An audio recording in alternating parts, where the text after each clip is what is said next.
بسم اللہ الرحمن الرحیم الصلاۃ والسلام علیک یا رسول اللہ وعلی آلک و صحابک یا حبیب اللہ۔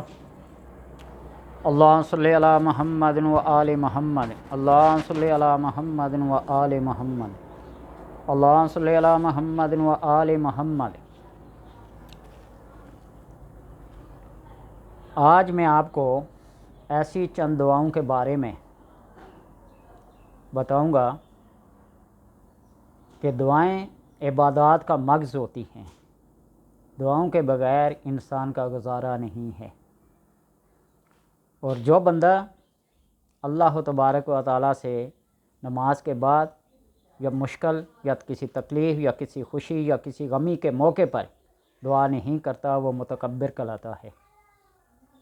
اور تکبر صرف اور صرف اللہ تبارک و تعالیٰ کے ساتھ ہی خاص ہے، کبریائی اسی کے لیے ہے، اس لیے کہ انسان اتنا عاجز اور بے بس ہے کہ وہ ناک پہ بیٹھی ہوئی مکھی کو بھی نہیں اڑا سکتا۔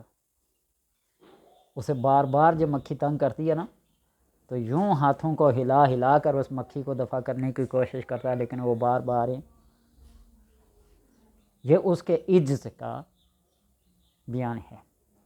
اور جب یہ اپنی عروج کمال پر تک پہنچتا ہے تو کائنات کو مٹھی میں لے لیتا ہے، وہ ہفت اقلیم کا شہنشاہ کہلانا شروع کر دیتا ہے۔ وہ اولیاء اعظام، وہ اولیاء کرام، وہ اللہ کے مقربین جنہوں نے ساری زندگی اللہ کی یاد کے لیے، اللہ کی رضا کے لیے اپنی زندگی کو بسر کیا، تو بس ان کو لفظ کن کہنے کی دیر ہوتی ہے۔ حدیث قدسی ہے نا، اللہ فرماتا ہے اتانی عبدی اجعلک ربانیا، اے میرے بندے میری اطاعت کر، میں تجھ کو ربانی بنا دوں گا۔ وہ ربانی ہوتا کون ہے؟ تقول للشیء کن فیکون، جب وہ کسی چیز کے لیے کہے گا کن ہو جا، فیکون وہ ہو جاتی ہے اور ہو جائے گی۔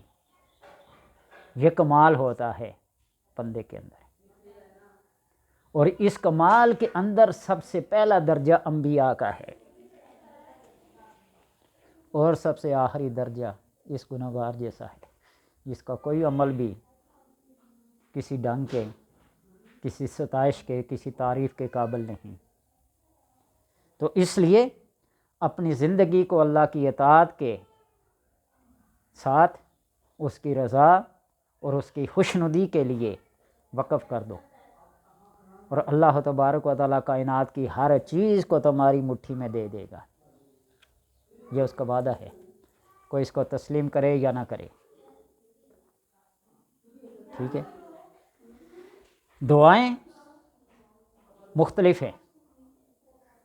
آج میں آپ کو سب سے پہلے ان مقربین فرشتوں کی جن کو حاملین عرش کہا جاتا ہے، اور وہ عاشق فرشتے ہیں، جن کے بارے میں سورہ المؤمن میں الذین یحملون العرش ومن حولہ یسبحون بحمد ربہم ویؤمنون بہ ویستغفرون للذین آمنوا ربنا وسعت کل شیء رحمۃ وعلما فاغفر للذین تابوا واتبعوا سبیلک وقهم عذاب الجحیم۔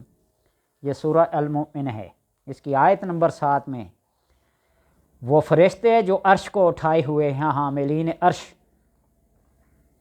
جو اصحاب قرب اور ملائکہ میں اشرف الافضل ہیں، اور اس کے گرد جو ملائکہ عرش کا طواف کرنے والے ہیں انہیں قروبی کا کہتے ہیں، اور ملائکہ میں صاحب سیادت سردارین ملائکہ رب کی تعریف کے ساتھ اس کی پاکی بیان کرتے ہیں، سبحان اللہ و بحمدہ کہتے ہیں، اس پر ایمان لاتے ہیں اور اس کی وحدانیت کی تصدیق اور تسبیح بصد خشوع اور خضوع، قیام اور رکوع اور سجود میں تقدیس کرتے ہیں، اور کیا کہتے ہیں؟ ربنا وسعت کل شیء، اللہ تیری رحمت ہر چیز کے لیے کتنی وسیع و کتنی عریض ہے۔ اور اللہ نے فرمایا نا ان رحمتی غضبت وسعت علی غضبی، میری رحمت میرے غضب کو ڈھانپ لیتی ہے۔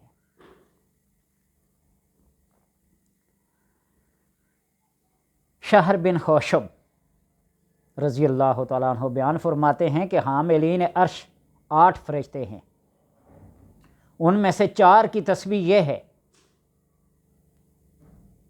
ان حاملین عرش میں سے 4 کی تسبیح یہ ہے، سبحانک اللہم و بحمدک لک الحمد علی حلمک بعد علمک، اور 4 کی تسبیح یہ ہے، سبحانک اللہم و بحمدک لک الحمد علی عفوک بعد قدرتک۔ اس کا کیا مطلب ہے، کیا معنی ہے؟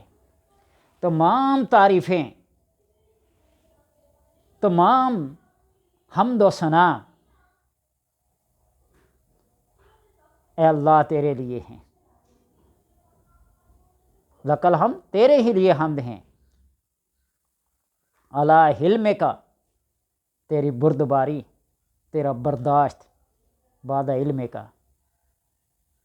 جاننے کے بعد، یعنی یہ جاننے کے باوجود کہ انسان کتنا بڑا گناہ کرتا ہے، رزق وہ دیتا ہے، روزی وہ دیتا ہے، زندگی وہ دیتا ہے، نیکی اور بدی کی طاقت اس کے پاس ہے، یعنی مستقل فی القدرت ہے، تو انسان کے ہر عیب کو، انسان کی ہر خطا کو، انسان کی ہر بلا کو وہ معاف کر دیتا ہے، برداشت کر لیتا ہے۔ ہم میں اگر ذرا سی بھی کوئی کسی کی خامی، کسی کی کوتاہی، کسی کی غلطی دیکھتے ہیں تو ہم جب تک بدلہ نہ لیں اس وقت تک اسے معاف نہیں کرتے۔ حضرت ابراہیم علیہ السلام کی عادت مبارکہ یہ تھی کہ جب تک کوئی مہمان نہ ہو کھانا نہیں کھاتے تھے۔ ایک دفعہ کوئی مہمان نہیں آیا، روایات میں آتا ہے 4 میل تک، اس سے آگے نکل گئے مہمان کو تلاش کرنے کے لیے۔ ایک بندہ ملا، اس کو گھر لے آئے، کھانا سامنے پیش کیا، اور کھانے سے پہلے اس نے بسم اللہ الرحمن الرحیم پڑھی، اس کو ٹوک دیا، کھانا چھوڑ دیا۔ اللہ تبارک و تعالیٰ نے ارشاد فرمایا، میرے خلیل یہ کیا معاملہ ہے؟ اللہ اس نے تیرا نام، وہ اتنے عرصے سے بغیر میرا نام لیے کھا رہا ہے، میں نے تو کبھی اسے نہیں ٹوکا، میں نے تو کبھی اسے نہیں روکا، تو نے ایک دفعہ یہ کام نہ کرتے ہوئے دیکھ لیا کہ بسم اللہ نہیں پڑھی تو نے اسے کھانا ہی لے لیا۔ وہ میرا منکر ہے، میں اس کی ہر خطا پہ، اس کی ہر سیئہ پہ پردہ ڈالتا ہوں، اسے کھانے کے لیے دیتا ہوں، کبھی اس کا رزق تو نہیں روکا، کبھی اس کے کاموں میں رکاوٹ تو نہیں ڈالی۔ یہ اس کا حلم ہے، یہ اس کی برداشت ہے، یہ اس کا تحمل ہے۔ ربنا ولا تحمل علینا اسرا کما حملت علی الذین من قبلنا ربنا ولا تحملنا ما لا طاقۃ لنا به واعف عنا واغفر لنا وارحمنا انت مولانا فانصرنا علی القوم الکافرین۔ یہ سورہ بقرہ کی جو آخری آیات ہیں 2، یہ اللہ تبارک و تعالیٰ کے حبیب صلی اللہ علیہ وسلم کے ذریعے سے امت کو تحفہ ہیں۔ اس کو رات کو ایک دفعہ پڑھ لو، دن بھر کے تمام خطاؤں کو، تمام سیئات کو ڈھانپ لیتی ہے۔ صبح ہوتے ہی ایک دفعہ پڑھ لو تو رات تک جتنے بھی گناہوں کو یہ ہوں گے ڈھانپ لے گی۔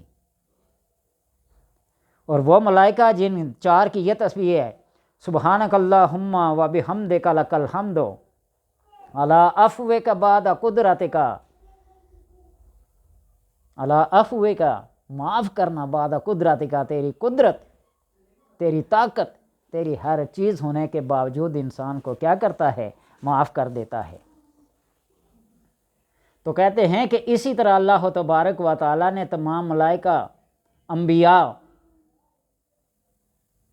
کے لیے دعائیں مختص کی ہیں، اور دعا کہ اول اور آخر میں درود پاک نبی اکرم صلی اللہ علیہ وسلم پر اور آپ کی اہل بیت پر جو پڑھا جائے، اللہ تبارک و تعالیٰ اس دعا کو کبھی رد نہیں کرتا۔ ہماری دعائیں جو ہیں قبول نہ ہوں تو ہم گلے اور شکوے پہ اتر آتے ہیں۔ دیکھنا میں جب آدم علیہ السلام کے بارے کی یہ دعا ہے، ربنا ظلمنا انفسنا وان لم تغفر لنا وترحمنا لنکونن من الخاسرین، آدم علیہ السلام کو اللہ تبارک و تعالیٰ نے جب جنت سے نکالا نا تو کتنا عرصہ روتے رہے، آپ کے جسم کا رنگ کالا پڑ گیا، بعض روایات میں آتا ہے 300 سال تک روتے رہے۔ تو یہ دعائیں 300 سال کے بعد اللہ تبارک و تعالیٰ نے ان کی دعا کو قبول کیا، وہ بھی سجدے سے سر اٹھا کے اوپر دیکھا، رأیت علی ساق العرش، میں نے اس عرش کے پائے پہ لکھا ہوا دیکھا، لا الہ الا اللہ محمد الرسول اللہ۔ تو اللہ کو اس پاک ہستی کا واسطہ دے کر کہا کہ اللہ جس کے نام کو تو نے اپنے نام کے ساتھ جوڑ کے رکھا ہے، لکھا ہے، اس نام کا واسطہ میری خطاؤں کو معاف کر دے۔ 300 سال بعد رب تو پہلے دن ہی بتا سکتا تھا نا، فَتَلَقَّىٰ آدَمُ مِن رَّبِّهِ كَلِمَاتٍ فَتَابَ عَلَيْهِ إِنَّهُ هُوَ التَّوَّابُ الرَّحِيمُ۔ اللہ نے القاء کیا جب ان کے دل پر، فَتَلَقَّىٰ آدَمُ مِن رَّبِّهِ، تو اس لیے ہر چیز کا ایک وقت مقرر ہے۔ مولانا روم رحمۃ اللہ تعالیٰ لکھتے ہیں نا، جس بندے کی دعا کو بولنا اپنے آپ کو خوش قسمت سمجھے۔ انہوں نے ایک بہترین مثال دی، پھر کسی جگہ بیان کروں گا، کہ انتظار کرو، رب کو تمہاری آواز یہ پسند ہے، یہ عفو و درگزر، یہ تحمل، یہ بردباری، یہ برداشت کرنا، اپنے اندر یہ صفات پیدا کر لو۔ اللہ بھی حلیم ہے، تم بھی حلیم ہو،